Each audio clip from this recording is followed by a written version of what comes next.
Sir केवल पढ़ाई की बातें होगी। ज़रा मैं कलर चेंज कर लूँ या ठिंग ठिंग ठिंग ठिंग।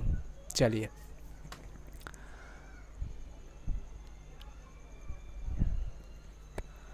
अभी तो कोई दिक्कत नहीं है, नेटवर्क का अच्छा चल रहा है, मेरे ख्याल से अच्छा चल रहा है। Very good.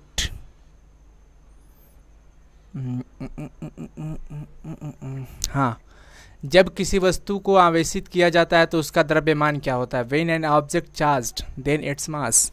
मतलब जब भी किसी वस्तु को आवेश हम देते हैं, चार्ज करते हैं। देखिए ये क्वेश्चन बहुत ही शानदार है, बहुत बार, क्योंकि हमने भी प्रैक्टिस इसका बहुत बार करवाया। क्यों करवाया? ताकि आपको माइंड में सेट रहे कि ये कहीं ना कहीं बहुत ही इंपॉर्टेंट होता है, ठीक है ना। तो यहाँ पे देखो, आप चार्ज करोगे किसी वस्तु पे तो ये डिपेंड करता है कि आप पॉजिटिवली चार्ज करते हो या फिर निगेटिवली चार्ज करते हो। सो फाइनली यहाँ पे बढ़ भी सकता है और घट भी सकता है, ठीक है ना। वो डिपेंड करता है कि आप किस तरह के चार्ज इसको दे रहे हो। तो यहाँ पे ऑप्शन डी, बहुत ही बढ़िया, ऑप्शन डी लगा रहे हैं बहुत बच्चे, बहुत अच्छा। जब भी हम चार्ज करेंगे ना, चार्ज करने की बात हो रही है, यहाँ पे स्पेसिफाई नहीं किया जाता कि पॉजिटिव दिया जाएगा या फिर नेगेटिव, ये कह रहा है कि बस चार्ज किया जाएगा, ठीक है ना। चलिए बहुत ही बढ़िया, ऑप्शन डी, वेरी गुड, पहला का ऑप्शन डी हो जाएगा। तेजी से करते हैं। क्वेश्चन नंबर 2 है कि विद्युतशीलता का एसआई मात्रक क्या होता है? The SI unit of permittivity. देखिए ये सब चीज़ें आपको निकालना आना चाहिए तो और बेहतर हो जाएगा, ठीक है ना। तो जैसे देखिए परमिटिविटी का मतलब हो जाता है एप्सिलॉन नॉट, हमें इसका मात्रक चाहिए, ठीक है ना। आप फार्मूला इलेक्ट्रोस्टैटिक फोर्स का जानते हो, F बराबर 1/4 pi epsilon naught Q1 Q2 upon R square, ये चीज़ आपको पता होना चाहिए। हम इसको K लिखते हैं, पूरे को क्या लिख देते हैं? K।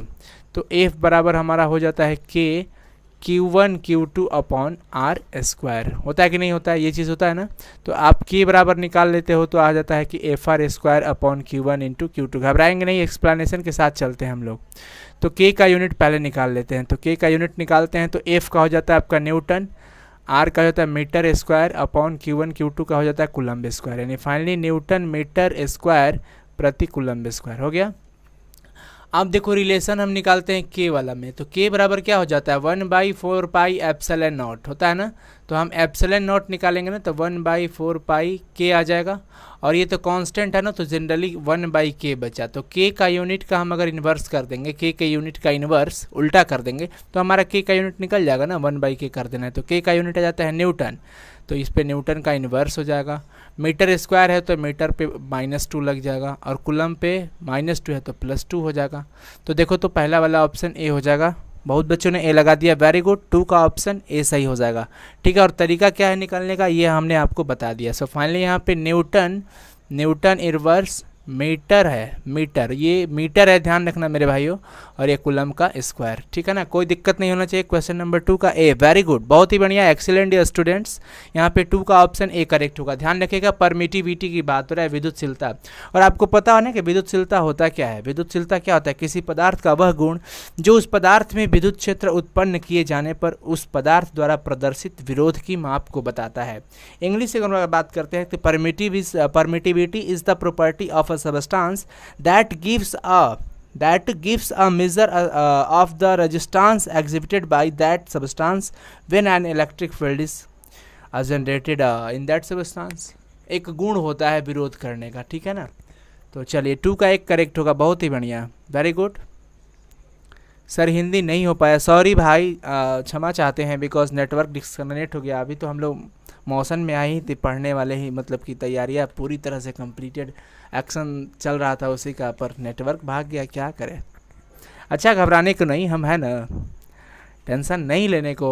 अगला क्वेश्चन है, किसी अनावेशित वस्तु पर 1 कूलम आवेश होने के लिए उसमें से निकाले गए इलेक्ट्रॉनों की संख्या कितनी हो गई? The number of electrons extracted from it to have a coupling charge on a uncharged object will be. देखिए मैंने कहने का मतलब ये है कि कोई एक अनचार्ज्ड है, ये अनचार्ज्ड है या फिर डिस्चार्ज्ड है, इस पर कोई चार्ज नहीं है, इस पर कोई चार्ज नहीं है इस ऑब्जेक्ट पे, पर 1 कूलम आवेश होने के लिए इसमें से निकाले गए इलेक्ट्रॉनों की संख्या। अगर इस पे 1 कूलम आवेश होगा तो इसमें से कितने इलेक्ट्रॉन रिलीज हुए होंगे, ये चीज़ पूछ रहा है। तो सिंपल हमें ये निकालना है कि 1 कूलम बराबर हाउ मेनी इलेक्ट्रॉन्स, हमें यही चीज़ निकाल लेना है, यही फाइंड करना है, ठीक है ना। क्वेश्चन का मिला जुला का मतलब यही कर रहा है कि how many electrons that in 1 coulomb, 1 coulomb में कितने इलेक्ट्रॉन होते हैं। आपको पता है कि 1.6 इंटू 10⁻⁻19 कूलम जो होता है वो एक इलेक्ट्रॉन पे होता है ना, इतना कूलम चार्ज एक इलेक्ट्रॉन पे होता है। तो चूंकि 1.6 into 10⁻⁻19 coulomb equal to 1 electron, इसलिए एक कूलम के लिए कितना इलेक्ट्रॉन चाहिए, तो 1/1.6 इंटू 10⁻⁻19। हम इसको कैलकुलेशन करते हैं तो 1/1.6 इंटू 10⁻19 हो जाएगा। और फाइनली अगर हम इसको बात करते हैं तो ये आता है 0.625 इंटू 10⁻19।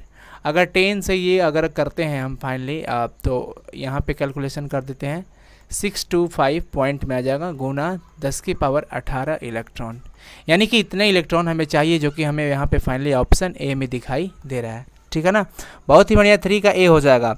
इसलिए इसका कैलकुलेशन भी आप लोग समझो कि आखिर बनता कैसे कैलकुलेट होता है, क्योंकि हमारी आदतें हैं कि हम आपको बिना एक्सप्लेन किए नहीं भाग सकते आगे की तरफ। केवल ए सही है, बी सही है, इसका डी सही है, इतना तो आपको भी पता है, बट कैसे होगा इस चीज़ को रियलाइज़ करना, फील करना, ये बहुत बड़ी बात होती है। ठीक है ना, चलिए मतलब आपका कन्फर्मेशन हो जाएगा, आपका कन्फ्यूज़न भी, डाउट क्लियर हो जाता है। सो फाइनली यहाँ पे अगर ये भी पूछा जाए कि एक कूलम में कितने इलेक्ट्रॉन, तो 6.25 इंटू 10⁻18 इलेक्ट्रॉन। एक क्वेश्चन बनता है ना कि एक इलेक्ट्रॉन पे कितने कूलम चार्ज, एक इलेक्ट्रॉन पे पूछे तो 1.6 गुने 10⁻⁻19 कूलम होता है, इलेक्ट्रॉन के लिए माइनस हो जाता है। ठीक है, बट उल्टा पूछे कि एक कूलम में कितना इलेक्ट्रॉन, तो वही वाला 6.25 इंटू 10⁻18। ठीक है ना। बात करते हैं क्वेश्चन नंबर 4। डिबाई किसका मात्रक है, debye is the unit of किसका, चार्ज का, पोलराइजेशन का, या इलेक्ट्रिक डाइपोल मोमेंट का, या नन ऑफ दिस, ये चीज़ बताना है हमें। ज़रा बताएंगे सब कोई प्लीज़ फटाफट से, कौन सा इसमें सही है, ये चीज़ पूछा रहा है। डिबाई मात्रक है, किसका मात्रक है, वेरी गुड, बहुत ही बढ़िया, थैंक यू सो मच, हाँ बहुत ही बढ़िया। चलो अब यहाँ पे हम बात करते हैं डिबाई की। तो डिबाई जो यूनिट होता है इलेक्ट्रिक डाइपोल मोमेंट का होता है। डाइपोल मोमेंट आपको पता है ना, दो पॉजिटिव और नेगेटिव, मतलब कि विपरीत समान क्वांटिटी होना चाहिए। प्लस क्यू मतलब 5 कूलम यहाँ पे तो 5 कूलम यहाँ पे भी, मतलब कि क्वांटिटी सेम होनी चाहिए। ठीक है ना, पर विपरीत होना चाहिए, दोनों का आवेश बराबर होना चाहिए परिमाण में, पर उसका चार्ज जो है वो डिफरेंट होना चाहिए, मतलब एक पॉजिटिव और नेगेटिव, और बहुत ही न्यूनतम मिनिमम डिस्टेंस पे होते हैं, तो हम उसको बोलते हैं, जैसे यहाँ पे O, यहाँ पे L और L, ये एक सिस्टम हो जाता है जिसे हम डाइपोल कहते हैं। और इसके बीच जो मोमेंट होता है वो डाइपोल मोमेंट, जिसे हम P से डिनोट करते हैं, और Q इंटू L लिख देते हैं, इसके बीच की दूरी 2L होता है ना। तो इसको हम बोलते हैं डिबाई। जैसे फोर्स हो गया, जनरली फोर्स बराबर क्या होता है, मास इंटू एक्सीलरेशन। तो यहाँ से हम निकाल लेते हैं यूनिट केजी, और ये मीटर पर सेकेंड स्क्वायर। बट जनरली अगर हम साइंटिस्ट नेम से देखो तो यहाँ पे एक न्यूटन भी हो जाता है, तो न्यूटन भी होता है और केजी मीटर पर सेकेंड स्क्वायर भी होता है। उसी तरह से भाइयों अगर हम बात करें इलेक्ट्रिक डाइपोल मोमेंट की, तो क्यू हमारा चार्ज होता है कूलम, और ये डिस्टेंस हो जाता है तो कूलम मीटर। कूलम मीटर भी हमारा डाइपोल मोमेंट का ही होता है आपका यूनिट। और जैसे यहाँ पे फोर्स का न्यूटन हुआ तो उसी तरह से एक डिबाई भी होता है, तो डिबाई डी लिखते हैं। जो डिबाई होता है ना वो फाइनली 1 कूलम मीटर के बराबर होता है। ठीक है, तो यहाँ पे याद रखिएगा, वैद्युत द्विध्रुव आघूर्ण यानी कि इलेक्ट्रिक डाइपोल मोमेंट। बहुत ही बढ़िया, लगातार जो प्रैक्टिस कर रहे हैं हमारे भाई बहन वो कहीं ना कहीं बहुत ही मतलब अच्छा करने वाले हैं एग्जामिनेशन में, बिकॉज जो प्रैक्टिस करेगा, जो समय का महत्व देगा, उनकी फल तो उनके लिए बहुत ही मीठा होने वाला है। बहुत अच्छा, thank you, God bless you. Question number 5, Gauss के नियमानुसार, अकॉर्डिंग टू गॉसिस रूल्स, गॉस के नियम के अनुसार अगर हम बात करते हैं तो फाई जो होता है, फाई इज व्हाट, फाई जो है भैया इलेक्ट्रिक फ्लक्स है। क्या है, इलेक्ट्रिक फ्लक्स, इसे हम इलेक्ट्रिक फ्लक्स कहते हैं। हिंदी में लिखते हैं विद्युत फ्लक्स। क्या लिखते हैं, विद्युत फ्लक्स। ठीक है, और ये क्या होता है आपको पता है, E.dA होता है ना, E.dA फ्लक्स जो होता है, या इसे हम साई लिखते हैं या फिर फाई भी लिख सकते हैं, इसी चीज़ को कोई दिक्कत नहीं होता है। वही चीज़ बताया जा रहा है, गॉस के नियम के अनुसार बताइए कि फाई जो होता है वो किसके बराबर होता है। 5 का ए लगा रहे हैं, अच्छा जी, अमित कुमार भी लगा रहे हैं, सोनू कुमार, रोहित, सुप्रिया, श्रवणिक, रिया बर्नवाल, शैलेश कश्यप, विकास रॉय, करीना, मिंटू, सत्यम, जेपी, मिंटू, वाह बहुत ही बढ़िया, थैंक यू सो मच। तो यहाँ पे फाई जो हो जाता है ना, गॉस थ्योरम से आप निकाले हो Q upon epsilon not, Q upon epsilon not, enclosed area का जितना भी चार्ज होता है उसका 1/एप्सिलॉन नॉट गुना ही हो जाता है इलेक्ट्रिक फ्लक्स। सो फाइनली यहाँ पे हमारा ए करेक्ट हो जाएगा। बड़ी ध्यान से ऑप्शन को रीड करना है, ऑप्शन को ऑब्जर्व करके देखो कि हाँ कौन सा ऑप्शन आपके थ्योरी के अकॉर्डिंग जाता है। तो phi equal to epsilon naught, phi क्या है, इलेक्ट्रिक फ्लक्स है। कभी कभी एग्जाम में भैया फाई की जगह पे ये साई लिख देगा, तो आप घबराना मत, ये भी किसको डिनोट करता है, ये दोनों इलेक्ट्रिक फ्लक्स को ही बताते हैं, इलेक्ट्रिक फ्लक्स को ही बताते हैं, ठीक है ना। चलो क्वेश्चन नंबर 6, एक बंद पृष्ठ के अंदर एक विद्युत द्विध्रुव स्थित है। एक बंद पृष्ठ के अंदर एक डाईपोल रखा गया है, तो टोटल निकलने वाला कुल विद्युत फ्लक्स कितना होगा, ये चीज पूछा जा रहा है, ठीक है ना। An electric dipole is located inside a closed surface, एक क्लोज्ड सरफेस है और इसके अंदर एक डाईपोल है, क्या है, डाईपोल। तो कहा जा रहा है कि the total electric flux released from the closed surface, यहाँ से टोटल जो इलेक्ट्रिक फ्लक्स होगा वो निकलने वाला आउटपुट जो भी होगा वो कितना होगा, Q/एप्सिलॉन नॉट होगा। Q/एप्सिलॉन नॉट, दो ऑप्शन सेम हो चुका है, Q इंटू इसको कर लेते हैं, जैसे ये Q अपॉन एप्सिलॉन नॉट, ये Q इंटू एप्सिलॉन नॉट, ये आपका अनंत और ये 0। बताओ कौन सा सही हो जाएगा। 6 का ए लगा रहे हैं, अच्छा जी 6 का, बहुत ही बढ़िया से, वेरी गुड, बहुत ही बढ़िया, बहुत ही बढ़िया। प्लीज़ आप लोग सेशन को लाइक कर दीजिएगा। चले 0 होगा, वेरी गुड, एक्सीलेंट। 6 का ऑप्शन सी हो जाएगा, सॉरी डी ना, डी में 0 है, 0 हो जाएगा। कभी भी बंद सरफेस की बात करें ना, बंद पृष्ठ के लिए, तो यहाँ पे ध्यान रखिएगा टोटल फाई जो निकलने वाला होगा 0 हो जाएगा भैया, ऑप्शन डी राइट है, ऑप्शन डी। क्वेश्चन नंबर 7, विद्युत धारिता का मात्रक क्या होता है। ये सब क्वेश्चंस बहुत याद रखना आप, क्योंकि यूनिट तो पक्का आपको हर क्वांटिटी का यूनिट और डायमेंशन पता होना चाहिए। यूनिट और डायमेंशन पूछता है कि इकाई क्या है, मात्रक क्या है और उसका विमा क्या होगा, ठीक है ना। चलिए हम बात करते हैं नेक्स्ट की विद्युत धारिता का मात्रक, the unit of electric capacitance volt, Newton, farad या एम्पियर। सिंपल सा चीज़ है, C/Q/V होता है, आपको पता है ना, C/Q/V। तो Q हमारा चार्ज हो जाता है, कूलम प्रति वोल्ट हो जाता है, कूलम प्रति वोल्ट भी होता है, और वैसे जनरली यहाँ पे फैराड भी होता है। तो फैराड और कूलम प्रति वोल्ट क्या होते हैं, आपस में इक्वल होते हैं, 1 फैराड इक्वल टू 1 कूलम प्रति वोल्ट या पर वोल्ट बोलते हैं ना। तो यहाँ पे फैराड हो जाएगा, क्योंकि हमें तो इसमें नहीं दिया गया है यूनिट का मान, यूनिट दिया गया है बस फैराड में, वोल्ट तो होगा नहीं, ये वोल्टेज का होता है। ये किसका होता है, विभव का, पोटेंशियल का। ये पोटेंशियल डिफरेंस का हो जाता है, PD लिख देते हैं, विभवांतर भी कहते हैं। और ये हो जाता है आपका बल का, यानी कि फोर्स, ठीक है। और ये आपका हो गया इलेक्ट्रिक कैपेसिटेंस, यानी कि कैपेसिटेंस जो होता है आपका धारिता हो गया, ठीक है ना।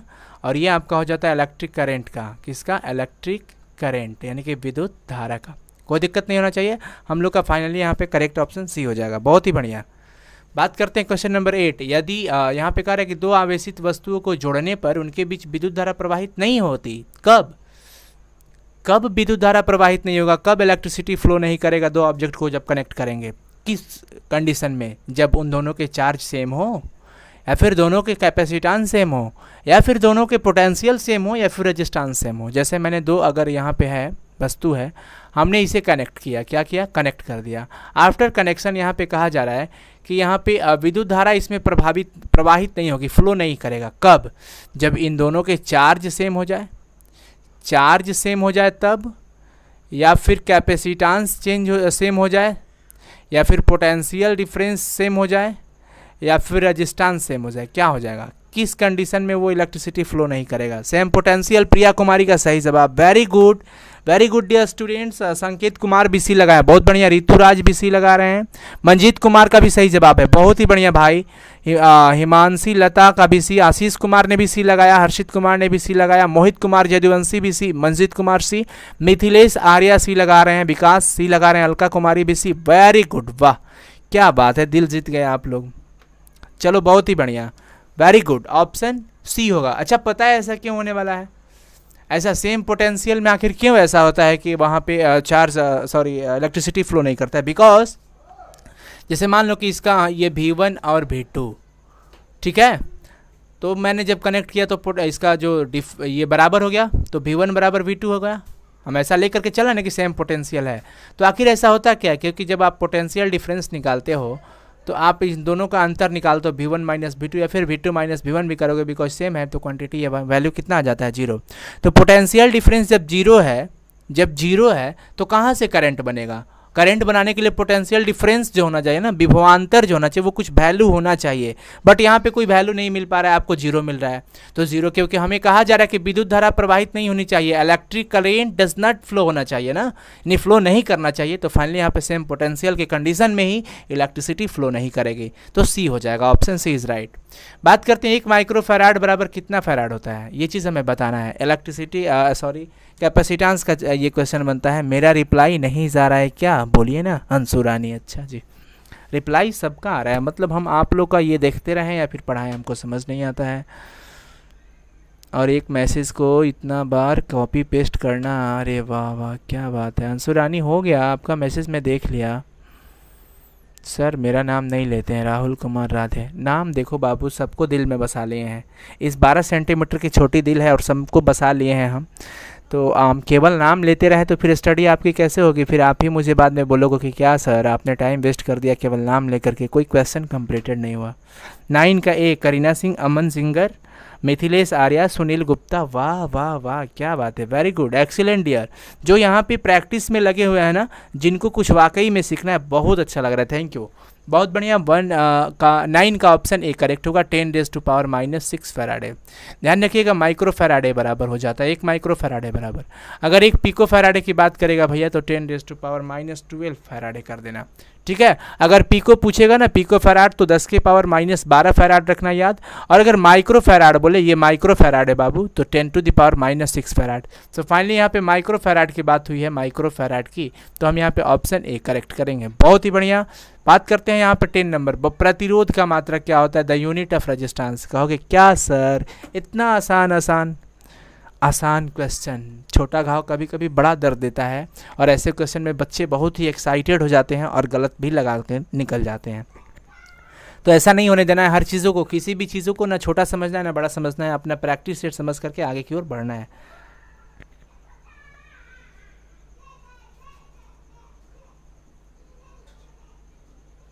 गौरव गोस्वामी, हाँ जी आपका सही जा रहा है, बहुत बढ़िया आप लगा रहे हो, मैं तो देख रहा हूँ सबका ना। चलो यहाँ पे वेरी गुड, 10 का ऑप्शन सी ओम आया, बहुत अच्छा, यहाँ पे ओम ही होगा। प्रतिरोध का मात्रक ओम होता है। वैसे ओम का नियम की थ्योरी अगर हम बात करते हैं तो V बराबर IR होता है, और R हमारा रेजिस्टेंस होता है V/I। तो ये वोल्टेज हो जाता है, तो वोल्ट पर एम्पियर भी होता है, और यहाँ पे ओम भी होता है। तो ध्यान रखिएगा 1 ओम बराबर अगर पूछ दे कि क्या 1 ओम बराबर 1 वोल्ट पर एम्पियर, ध्यान रखिएगा मेरे दोस्तों। सो फाइनली यहाँ पे ऑप्शन सी करेक्ट होने वाला है, और हो भी गया। चलते हैं आगे की तरफ। प्लीज़ आप लोग वीडियोस को लाइक कर देना। कौन सही है? Which statement is right, which one of the correct statement, ये भी लिखा जा सकता है अपना अपना। धारा अदिश राशि है, जबकि धारा घनत्व सदिश राशि है। Current is scalar and current density vector quantity. ये करेंट वेक्टर है या करेंट डेंसिटी स्केलर है, कि दोनों वेक्टर है या दोनों स्केलर क्वांटिटी, हमें ये चीज़ बताना है, ठीक है ना। अब हमको लगता है कि बहुत ही अच्छा स्क्रीन पे दिखाई दे रहा होगा ना, कोई दिक्कत नहीं होना चाहिए। हाँ 10th क्लास में पढ़ना था सर, आयुष कुमार बता रहे हैं, सही बात है, 10th में पढ़ना था ये चीज़। देखो ये चीज़ आप याद रखना, 11 का अगर हम बात करते हैं तो धारा आपको पता होना चाहिए स्केलर क्वांटिटी है। Current, electric current scalar quantity होता है, बिकॉज ये वेक्टर के नियमों का पालन नहीं कर पाता। डायरेक्शंस भी होते हैं और यहाँ पे मैग्नीट्यूड भी होते हैं, बट वेक्टर्स रूल को फॉलो नहीं करने की वजह से करेंट जो होता है ना वो स्केलर क्वांटिटी हो जाता है, अदिश हो जाता है, जबकि current density vector quantity. So finally हम कहेंगे यहाँ पे हमारा ऑप्शन ए करेक्ट हो जाएगा, ठीक है ना। याद रखिएगा धारा अदिश राशि है, जबकि धारा घनत्व सदिश राशि है। विद्युतीय प्रतिरोधकता का मात्रक क्या होगा? The unit of electric resistivity, ohm metre, ohm प्रति मीटर, मीटर प्रति ओम, या ओम। वाह, बड़ी ही शानदार क्वेश्चन, बहुत इंपॉर्टेंट, केमिस्ट्री में भी है और फिजिक्स में भी है। चलिए हम बात करते हैं रजिस्टिविटी की। आर बराबर होता है ना, आपको पता है ये चीज़ कि आर जो होता है ना प्रतिरोध, वो चालकों की लंबाई पे भी डिपेंड करता है। ओ वाह, और एरिया का टिंग टिंग ऐसे हो जाता है ना, हो जाता है कि नहीं होता है? तो ये मिला करके लिखते हैं ना जी, तो आर एल अपॉन ए हो जाता है, और ये हटता है समानुपाती proportional constant rho L upon A. तो आर हमारा रेजिस्टेंस होता है, यही रेजिस्टिविटी होता है रो। रो निकाल लेते हैं तो रो बराबर आ जाता है आपका आर ए अपॉन एल। अब अगर आप इसमें यूनिट निकालना चाहते हो तो आर का यूनिट हो जाता है आपका ओम, एरिया का हो जाता है मीटर स्क्वायर, अब बटा में आपका लेंथ हो गया मीटर, मीटर से मीटर एक कैंसिल आउट कर देते हैं तो हमारे पास बच जाता है ओम मीटर। क्या बचता है भाइयों? ओम मीटर। 12 का ए सही जवाब आया, बहुत ही बढ़िया, वेरी गुड, एक्सीलेंट, दिल जीत गए सब। 12 का ए, देखो आपकी प्रैक्टिस आप में कितना निखार ला रही है, बहुत ही ज़्यादा आप में निखार आ रहा है, जैसे वो निखार आता है ना चमक दमक, तो वैसे आप में भी आ रहा है। पता है क्यों? क्योंकि आपके पास एक्यूरेसी बढ़ रहा है, क्षमता बढ़ रहा है क्वेश्चन को डील करने का, आपका टाइमिंग सेटलमेंट करने का, कितना टाइम में आप कितना क्वेश्चंस कर पा रहे हो, ये सारा चीज़। मैं तो एग्ज़ाम तक आपको बहुत प्रैक्टिस करवा दूंगा और बहुत कुछ जितना मैं जानता हूँ उतना सबसे शेयर कर दूंगा, मेरे से जितना होगा हम सब करेंगे, ठीक है ना। चलो बात करते हैं कि 1 ओम बराबर होता है, लो आ गया क्वेश्चन। और आप कहोगे सर ये सब क्वेश्चन पूछा हुआ है, ये सब क्वेश्चन पूछा हुआ है सर, मैं बोल रहे हैं कि आप मैथ, अच्छा मैथ तो नहीं, मैथ के लिए सिर्फ ऑब्जेक्टिव होगा, अभी नहीं क्वेश्चंस बन रहे हैं, ठीक है ना। 1 ओम की अभी बात हुई ना, तो हम आपको बताए थे ना कि V बराबर आई आर होता है, ये ओम बाबा का नियम है ना, V बराबर आई आर, तो R निकल, ओ हटो ना जी, R बराबर निकल जाता है V बटा में I, तो R की अगर हम बात करते हैं ये हमारा ओम हो जाता है यूनिट, और यहाँ पे यूनिट वोल्ट प्रति एम्पियर हो जाता है, तो वोल्ट पर एम्पियर लिख सकते हैं ना, यानी कि 1 ओम बराबर 1 वोल्ट पर एम्पियर आ गया। सो फाइनली हमारे ख्याल से तो ए होगा, और वेरी गुड, बच्चों ने लगा दिया 13 का A, very good, excellent dear students, बहुत ही बढ़िया मेरे प्यारे भाइयों और बहनों, ऑप्शन ए सही होगा, 1 ओम बराबर 1 वोल्ट पर एम्पियर राइट ऑप्शन है। 13 का ए, बिल्कुल घबराना नहीं है, ऑप्शन को बहुत अच्छे से ऑब्जर्व करना है, कैलकुलेशन करने के बाद ही आपको सही जवाब लगाना है, ठीक है ना। चलो बात करते हैं कि किरचॉफ की प्रथम नियम का सीधा संबंध, Kirchhoff's first rule is directly related to, किससे रिलेट होता है? कंजर्वेशन ऑफ चार्ज से, कंजर्वेशन ऑफ एनर्जी से, या कंजर्वेशन ऑफ मोमेंटम से, या कि इनमें से कोई नहीं। आवेश के संरक्षण से प्रथम नियम का संबंध है, कि ऊर्जा के संरक्षण से नियम का संबंध है, या संवेग संरक्षण के नियम से संबंध है। मतलब बताया जा रहा है कि किरचॉफ ने जो 2 नियम दिए थे ना, किरचॉफ ने, आपको पता है इलेक्ट्रिक करंट को लेकर के उन्होंने 2 नियम दिया था, लूप लॉ वगैरह भी दिया था ना, आप पढ़े होंगे उसका बहुत ही अच्छे से, तो करंट इलेक्ट्रिसिटी में पढ़ना होता है। तो किरचॉफ ने अपना 2 नियम था, तो फर्स्ट लॉ जो है, फर्स्ट नियम जो है, फर्स्ट रूल जो है, वो किससे रिलेट होता है? 14 का सही जवाब आ रहा है ए, अच्छा जी, बहुत ही बढ़िया, और बहुत ही खुशी की बात है आप सबने जीत गया, बहुत ही अच्छा, वाह, जीत गए सब, बहुत ही बढ़िया। हम बोले थे ना हम जीतेंगे, आवेश के संरक्षण से होता है। किरचॉफ के पहला नियम का रिलेशन होता है कंजर्वेशन ऑफ चार्ज से। अगर भैया अगर दूसरा नियम की बात करें, दूसरा की बात करें तो क्या कहोगे? ऊर्जा संरक्षण के नियम से, ठीक है ना। पर यहाँ पे आवेश संरक्षण का होगा, क्यों? क्योंकि यहाँ पे प्रथम नियम की बात कर रहा है, फर्स्ट लॉ को चार्ज से कनेक्ट किया, to the Kirchhoff's first rule is directly related to conservation of charge, आवेश के संरक्षण से संबंध होता है। सो फाइनली 14 का ए जवाब होगा। 15 नंबर क्वेश्चन की स्थिर विद्युत क्षेत्र होता है, कांस्टेंट इलेक्ट्रिक फील्ड जो होता है वो कंजर्वेटिव हो जाए है कि नॉन कंजर्वेटिव, कि कहीं कहीं कंजर्वेटिव या कहीं कहीं नॉन कंजर्वेटिव, कि नन ऑफ दिस। तो ये सिंपल सा है, बहुत ही इजी होता है, आपको पता होना चाहिए। वेरी गुड वेरी गुड, 15 का बी लगा रहे हैं, अच्छा जी। 15 का देख रहे हैं कितने बच्चे सही हैं, यहाँ पे लिख देना 15 नंबर ऐसे करके, तब हम यहाँ पे देख पाएंगे, क्योंकि ये देखना बहुत ज़रूरी है, बहुत ही आसान क्वेश्चन है, और कितने बच्चे इसका सही जवाब दे रहे हैं। टफ क्वेश्चन, आप डेली प्रैक्टिस कीजिए, बहुत मस्त मस्त क्वेश्चन मिलेंगे जी, ठीक है ना। टफ क्वेश्चन नहीं समझना है इसको, और आपको ये पता है इसलिए आप टफ क्वेश्चन की डिमांड कर रहे हैं, बहुत बढ़िया बात है कि आप टफ क्वेश्चन की डिमांड कर रहे हैं, और टफ क्वेश्चन मिलेंगे। लेबल अचानक से कहीं पे हम नहीं जंप नहीं करना है, तो स्टेप बाय स्टेप चलना है। 15 का ए आ रहा है सही जवाब, वेरी गुड, 15 का सही जवाब ए ही होगा, बहुत ही बढ़िया, 15 का ए होगा कंजर्वेटिव। चलिए 16 नंबर, यदि समरूप विद्युतीय क्षेत्र x दिशा में हो तो समविभवी तल किस दिशा में होगा? If the homogeneous electric field या uniform electric field is in the x direction, the equipotential plane कहाँ पे होगा?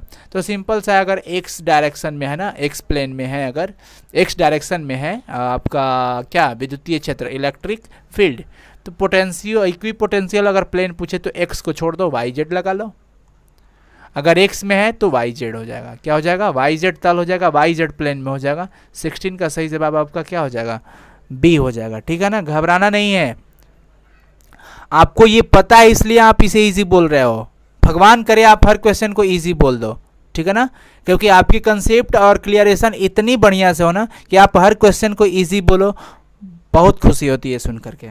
चलो क्वेश्चन नंबर 17, आवेशित खोखले गोलाकार चालक के केंद्र पे on the centre of charged hollow spherical conductor, मतलब एक आवेशित गोला है, खोखला है, होलो स्फीयर है, तो इसके केंद्र पर कौन सा स्टेटमेंट सही जाएगा, ध्यान रखना है कि इलेक्ट्रिक फील्ड और यहाँ पे विभव दोनों ही जीरो होंगे, या फिर केवल पोटेंशियल जीरो होगा, इलेक्ट्रिक फील्ड जीरो नहीं होगा, या फिर केवल फील्ड जीरो होगा, पोटेंशियल जीरो नहीं होगा, या फिर दोनों ही इनफाइनाइट हो गए, ये चीज़ बताना है। वाह जी वाह, क्या बात है, बहुत ही बढ़िया, लगातार इसी तरह से प्रैक्टिस करते रहना है। 17 का सही जवाब आ रहा है, बहुत ही बढ़िया, सी आ रहा है। अच्छा जी, वेरी गुड, एक्सीलेंट डियर। 17 का सही जवाब सी होगा।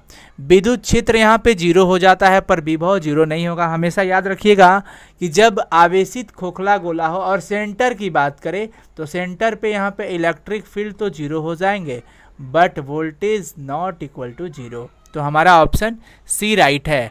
Option C is right, option C is right, option C is right, ठीक है ना। 18 नंबर सवाल की संधारित्र की किस पट्टिका पर आवेश को संचित किया जाता है? On which plate of capacitor charge is stored. Charge को हम स्टोर करते हैं किस प्लेट पे? हमारे पास कैपेसिटर है, आपको पता है ना, कैपेसिटर है हमारे पास। देखिए मैंने एक कैपेसिटर ले लिया, तो कैपेसिटर पे पॉजिटिव ये चार्ज वगैरह होते हैं ना, चार्ज होते हैं कि नहीं होते हैं। और मैं अगर आपको बताऊं कि चार्ज को किस प्लेट पे कलेक्ट किया जाता है, ये चीज़ बताना है। 17 का तो हो गया सी, बहुत ही बढ़िया।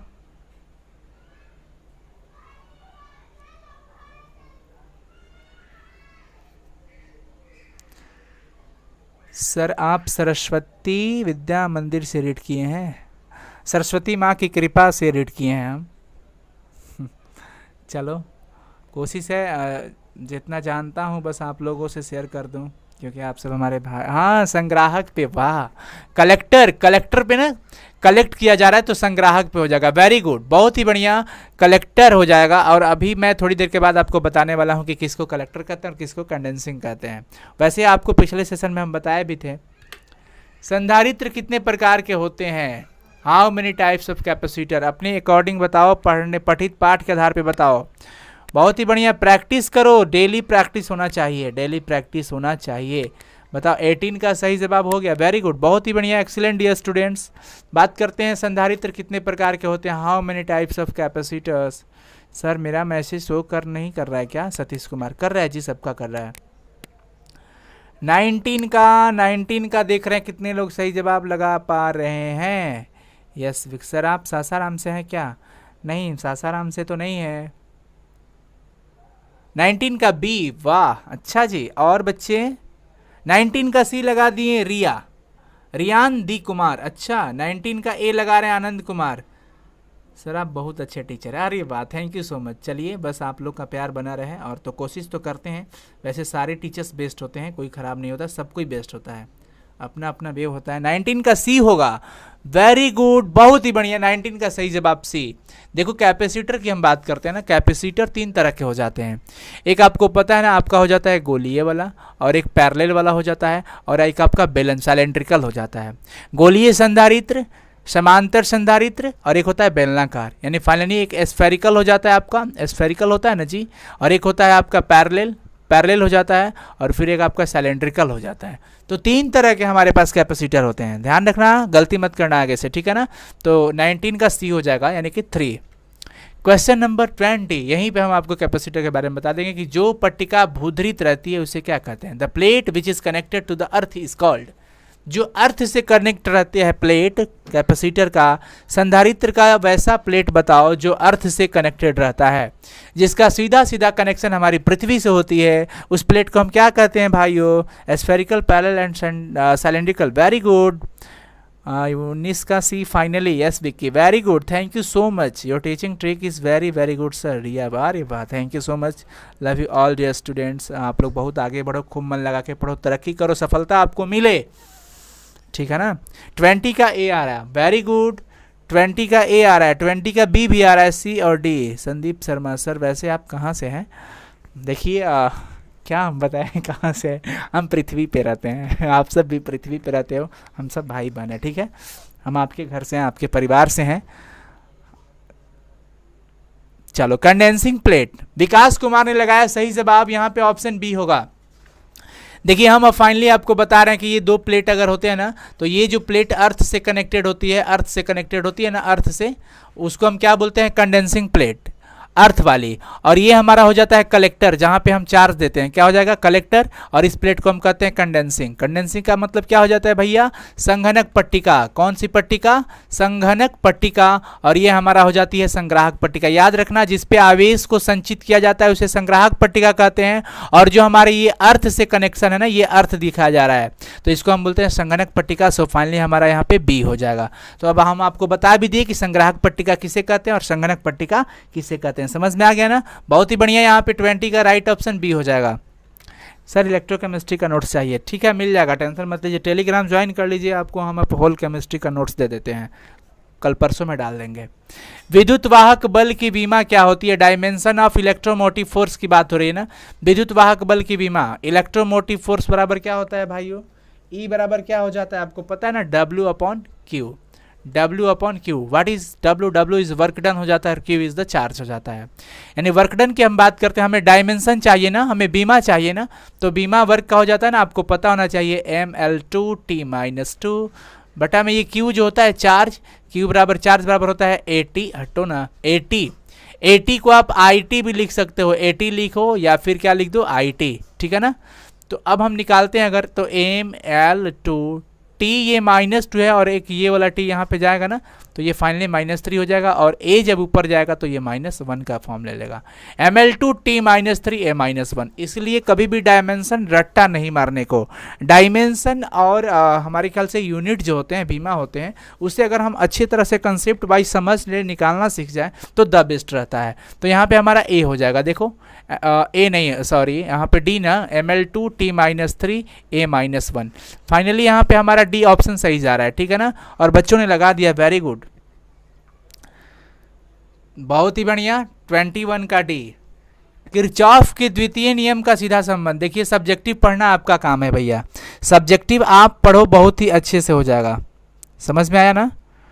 सब्जेक्टिव क्वेश्चन आपके थ्योरी सर ने पढ़ाया होगा, आप जहाँ पे कोचिंग क्लासेस करते होंगे वहाँ पे आपको थ्योरी पढ़ाया गया होगा, उसी थ्योरी से हम आपको ऑब्जेक्टिव का प्रैक्टिस सेट करवा रहे हैं, ठीक है। हाँ, अगर आपके पास वो भी नहीं है, अगर आप कुछ भी नहीं पढ़े हो, तो हम आपको अब आपको क्या कराना पड़ेगा? हमको लगता है कि आपको लॉन्ग क्वेश्चन आंसर का वेरी वेरी इंपॉर्टेंट क्वेश्चंस दे देना चाहिए, यही ना। सर सिर्फ ऑब्जेक्टिव से हो जाएगा? नहीं, मैं कहाँ कर रहा हूँ ऑब्जेक्टिव से हो जाएगा। मैं तो आपको फिर से बोला ना कि आपके सर आपको थ्योरी पढ़ाए होंगे, मैं बस तो यहाँ पे प्रैक्टिस करवा रहा हूँ, आपका स्ट्रांग हो जाएगा। सर आप जो यूट्यूब पे केमिस्ट्री का 10 क्वेश्चंस का वीडियो बनाए हैं सर, प्लीज़ इंग्लिश में भी क्वेश्चंस लिखा कीजिए। अच्छा, वो इतना मतलब इंग्लिश तो है उसमें। आवेश के, देखो अब ये बहुत ही इजी क्वेश्चन आ गया ना, किरचॉफ के द्वितीय नियम का सीधा संबंध किससे होता है?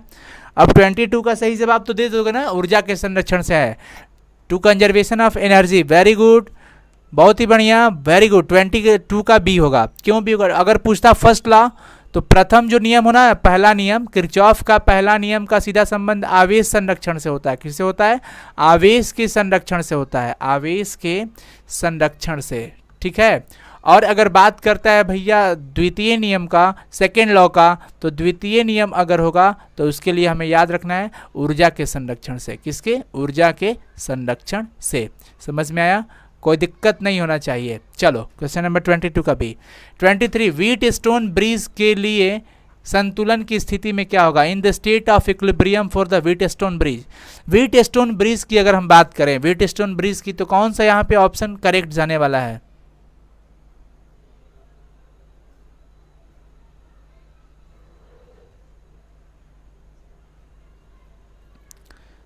चलिए, बहुत ही बढ़िया, वेरी गुड।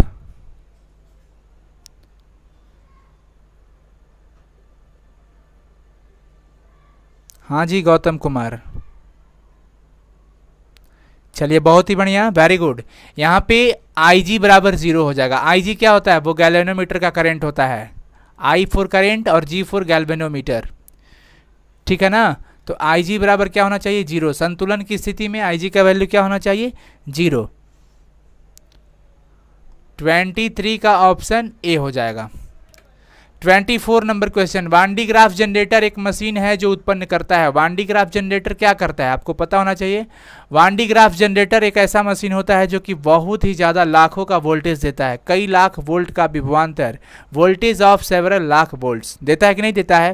तो वान डी ग्राफ जनरेटर से हमें क्या फ़ायदा होता है कि हमें अगर बहुत ज़्यादा कई लाखों वोल्ट का अगर विभवांतर चाहिए, वोल्टेज चाहिए, तो वो हम ले सकते हैं, ठीक है ना। तो ये आपका 24 का ऑप्शन सी हो जाएगा। 25 नंबर क्वेश्चन कि विद्युत धारा के चुंबकीय प्रभाव की खोज निम्न में से किस वैज्ञानिक ने की? Which of the following scientist discovered the magnetic effect of electric current? किस साइंटिस्ट ने magnetic effect of electric current का खोज किया? चुंबकीय प्रभाव, विद्युत धारा के चुंबकीय प्रभाव का खोज किसने किया? ये चीज़ पूछा जा रहा है। तो आपको पता, आप ओरस्टेड का नाम सुने होंगे ना। ओरस्टेड क्रिश्चियन वैज्ञानिक थे। ओरस्टेड इन्होंने ही बताया था कि विद्युत धारा से चुंबक का इफेक्ट कैसे उत्पन्न होता है। विद्युत धारा से किसका? चुंबक का, मैग्नेटिक इफेक्ट, चुंबकीय गुण, चुंबकीय गुण, चुंबक का गुण, चुंबकीय गुण, यानी कि करंट देने पर मैग्नेट जैसा बिहेव। इलेक्ट्रिक करंट दो तो वो किसके जैसा बिहेव करता है? मैग्नेट के जैसा बिहेव करता है। ये हमारे बताए थे ओरस्टेड साहब ने। और मैग्नेट के बाद करंट वाली बात आती है विद्युत चुंबकीय प्रेरण। विद्युत चुंबकीय प्रेरण जैसे जो फैराडे ने किया था। बात समझ में आया? कोई दिक्कत? चलो, तो आज का सेशन यहीं पे ऑफ करते हैं। हो गया आपके 25 क्वेश्चंस का प्रैक्टिस सेट। आप लोग खूब मन लगा के पढ़ते रहिए और मेहनत कीजिए। Sir please important objective subjective दे दीजिएगा। ठीक है भैया, दे दिया जाएगा। सब्जेक्टिव फिजिक्स का ना, केमिस्ट्री और फिजिक्स दोनों मिल जाएंगे। केमिस्ट्री के, फिजिकल केमिस्ट्री के दे दिए गए हैं, अब उसका आंसर बन रहा है, वो भी मिल जाएगा। Thank you so much for watching this video. बहुत ही बढ़िया, आप लोग खूब मन लगा के तैयारी कीजिए और मिसलेनियस स्टडी कीजिए आप लोग, ठीक है ना। जो भी आपके पास नोट्स वगैरह आपके कोचिंग इंस्टीट्यूशन से बनाए गए हैं, मिले हैं आपको या फिर बनाए हो आप, उसका ज़रूर आप लोग रिवीजन करो और पढ़ो ध्यान लगा करके। क्वेश्चन बैंक का सोल्यूशन जरूर करो आप लोग, ठीक है। Thank you, bye bye, good night to all of you. मिलते हैं फिर नेक्स्ट सेशन में कल। कल तो संडे है ना, संडे को नहीं, मंडे को फिर मिलेंगे हम। Thank you so much, bye bye.